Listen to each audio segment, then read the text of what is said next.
Do you know your medicine? Weed Maps and SC Laboratories bring you an educational series on the science of clean and safe cannabis.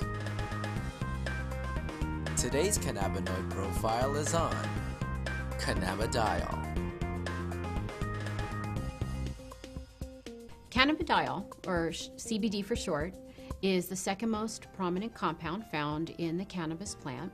A lot of the medical benefits of cannabis that are attributed to THC or other cannabinoids are actually due to the CBD content of the cannabis. It has very strong anti-inflammatory properties. And not only does it help suppress inflammation, but there was a study that showed that it also helps the body to not make the chemical that causes inflammation. So it actually has somewhat of a preventive role. Cannabidiol has also been found to have anticonvulsant properties in that it can reduce the seizure threshold for a number of patients. I've had my own patients who have said that once they started using CBD-rich strains, they have found that they have had less episodes of their seizures. CBD is synthesized in the plant through the same pathways as THC, CBC. It starts out as geranyl pyrophosphate and aliphtolic acid. Those two compounds join together through an enzyme-catalyzed reaction. Cannabidiolic acid, CBGA, is the starting material for CBDA, THCA, and CBCA. So CBDA synthase, if it's found in large enough amounts, will take this cannabidiolic acid and make it into cannabidiol carboxylic acid, which is CBDA. CBDA is CBD with a carboxylic acid attached to it. Now, with heat or through time, this carboxylic acid will naturally release from the compound as it's very unstable and become CBD. This process right here, where we lose this carboxylic acid, happens at about 80 degrees Celsius. A number of studies were done where they actually gave patients an overdose of THC to see what would happen when they then added CBD. And CBD completely turned around the negative effects of an overdose of THC without changing the levels of THC in the blood. So that means that CBD exerts its own medicinal, just doesn't reverse THC, it actually has its own medicinal properties. CBD has been found to cause cancer cells to what we call commit suicide while preserving the normal cells.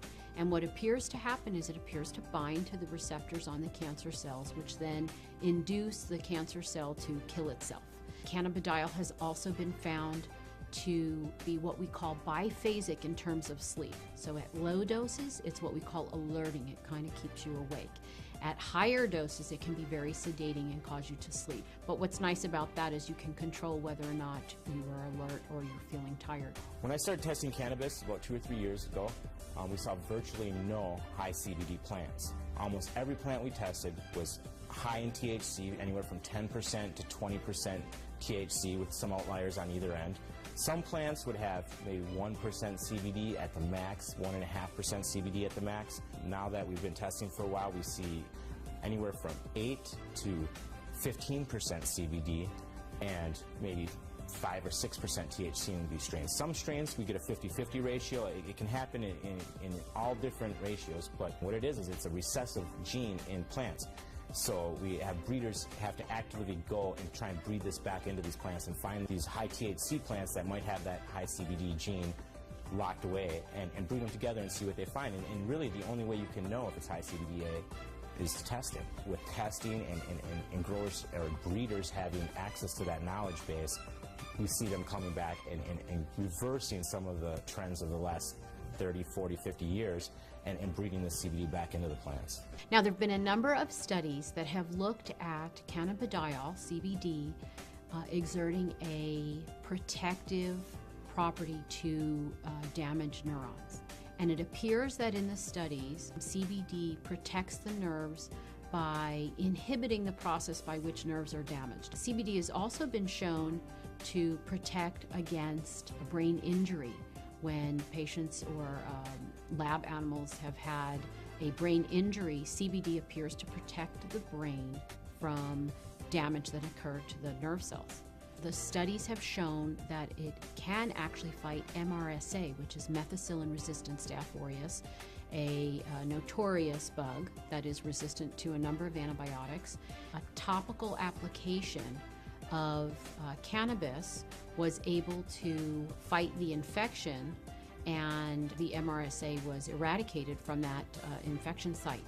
SC Labs tests for CBD with a high-performance liquid chromatograph, also known as an HPLC. There's two different ways you can test for cannabinoids. It's either with an HPLC or with a GC. If you hear of someone testing with other methods, it's probably not a scientifically validated method. But the problem with the GC is that the GC uses heat to test for these cannabinoids. And as I said earlier, all the acidic cannabinoids are very sensitive to heat. So the GC can give you no information about the acidic cannabinoids. It can only tell you about the non-acidic cannabinoids. The heat is decomposing these compounds. It's definitely decarboxylating all of them. And you're trying to measure it as these compounds are in a state of flux. And that's just, it's kind of fuzzy. So we use the HPLC because it keeps the cannabinoids in their natural state. They're in their liquid state. There's no alteration. There's no heat or anything like that happening. And so we get a much more accurate and a much more realistic picture of what's actually in the sample that we're testing. One of the important things for people to understand about cannabidiol is it is not psychoactive. That means it does not change your mood, your mentation, the way that THC has psychoactive properties and can actually cause what we call the high. CBD does not do that. For patients who are not interested in the THC effect but are interested in the CBD effect, this is a terrific choice for them to have.